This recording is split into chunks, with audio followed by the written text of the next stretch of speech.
जय श्री राम दोस्तों, कैसे हैं आप। उम्मीद है आप अच्छे होंगे। प्रभु श्री राम आपके जीवन में बहुत सारी खुशियां लेके आए, मेरी ये कामना है। दोस्तों, सबसे पहले मैं आपको दिल से धन्यवाद देना चाहता हूँ। मेरा ये चैनल 50 सब्सक्राइबर पार कर गया है, इसके लिए मैं आपको दिल से धन्यवाद देना चाहता हूँ। दोस्तों, आज मैं आपको जो कहानी सुनाने जा रहा हूँ वो माता सीता प्रभु श्री राम पर कुछ आरोप लगाती है, उसके बारे में मैं विस्तार से बताने वाला हूँ, तो कृपया ध्यान से सुनिएगा, आपको जरूर अच्छा लगेगा। मार्ग में सीता ने रामचंद्र से कहा, हे आर्यपुत्र, यद्यपि आप महान पुरुष हैं, किंतु सूक्ष्म रूप से विचार करने पर मुझे प्रतीत होता है कि आप अधर्म में प्रवृत्त हो गए हैं। हे नाथ, इस संसार में काम जनित 3 दोष ऐसे हैं जिनका उन्हें परित्याग करना चाहिए। पहला काम जनित दोष है मिथ्या भाषण, जो आपने न तो कभी किया है और न कभी करेंगे। दूसरा काम जनित दोष है पर स्त्री गमन, आप एक पत्नी व्रतधारी और महान सदाचारी हैं, अतः यह कार्य भी आपके लिए असंभव है। तीसरा काम जनित दोष है बिना बैर भाव के ही दूसरे के प्रति क्रूरतापूर्ण व्यवहार। यह तीसरा दोष अर्थात क्रूरतापूर्ण व्यवहार ही आपके समक्ष उपस्थित है और आप इसे करने जा रहे हैं। आपने इन तपस्वियों के समक्ष राक्षसों को समूल नष्ट कर डालने की जो प्रतिज्ञा की है, उसी में मुझे दोष दृष्टिगत हो रहा है। आपके लक्ष्मण के साथ धनुष धारण कर इस वन में प्रवेश करने के कार्य को मैं कल्याणकारी नहीं समझती। मुझे यह उचित नहीं लगता कि जिन राक्षसों ने आपका किसी प्रकार की क्षति नहीं पहुंचाई है, उनकी हत्या करके आप व्यर्थ ही अपने हाथों को रक्त रंजित करें। मेरे दृष्टि में यह अनुचित है और दोषपूर्ण कृत्य है। पूर्व काल में किसी पवित्र वन में ईश्वर की आराधना में तल्लीन रहने वाले एक सत्यवादी, एक पवित्र ऋषि निवास करते थे। उनकी कठोर तपस्या से इंद्र भयभीत हो गए और उनकी तपस्या को भंग करना चाहा। अभी ये सीता जी एक कहानी प्रभु श्री राम को सुना रही हैं। एक दिन योद्धा का रूप धारण कर इंद्र ऋषि के आश्रम में पहुंचे और विनय पूर्वक अपना खड्डंग उस ऋषि के पास धरोहर के रूप में रख दिया। ऋषि ने उस खड्डंग को लेकर अपनी कमर में बांध लिया, जिससे वह खो न जाए। कमर में बंधे खड्डंग के प्रभाव से उनकी प्रवृत्ति में रौद्रता आने की लगी। परिणाम स्वरूप वे तपस्या कम और रौद्र रूप कर्म अधिक करने लगे। हे स्वामी, शस्त्र और अग्नि की संगति एक ऐसा प्रभाव दिखाने वाली होती है।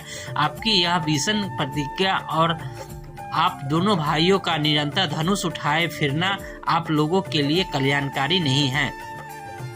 आपको उन निर्दोष राक्षसों की हत्या नहीं करनी चाहिए जिनका आपके प्रति कोई बैर भाव नहीं है।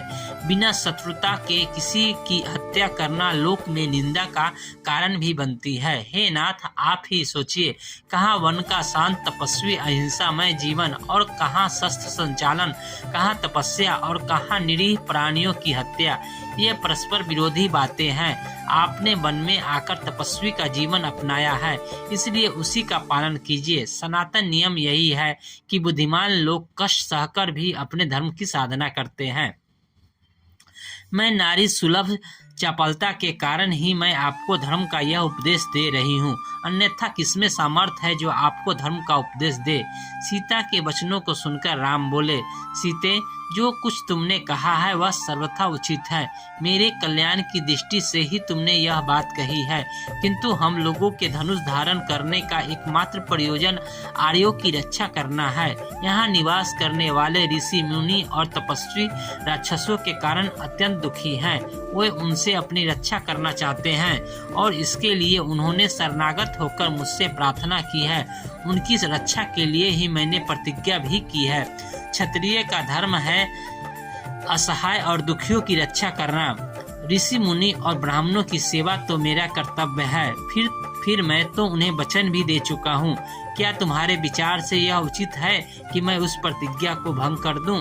तुम यह कदापि नहीं चाहोगी कि मैं प्रतिज्ञा भंग करके झूठा कहलाऊं, क्योंकि तुम जानती हो कि सत्य मुझे प्राणों से भी अधिक प्रिय है और अपनी प्रतिज्ञा का पालन करने के लिए मैं तुम्हारा और लक्ष्मण का भी परित्याग कर सकता हूँ।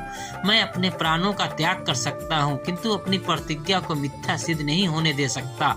फिर भी जो कुछ तुमने कहा है उसे मैं बहुत प्रसन्न हूँ। इसके पश्चात उन लोगों ने अगस्त्य ऋषि के दर्शन के लिए प्रस्थान किया, किंतु उनके आश्रम का पता नहीं चल पाया। अनेक ऋषि मुनियों के दर्शन करते तथा वनों में भ्रमण करते हुए 10 वर्ष बीत गए। इस अवधि में उन्होंने अलग अलग स्थानों में 1-1, 2-2 वर्ष तक कुटिया बनाकर निवास किया। साथ ही साथ अगस्त्य मुनि के आश्रम की भी खोज करते रहे, परंतु अनेक प्रयत्न करने के बाद भी उनका आश्रम न पा सके।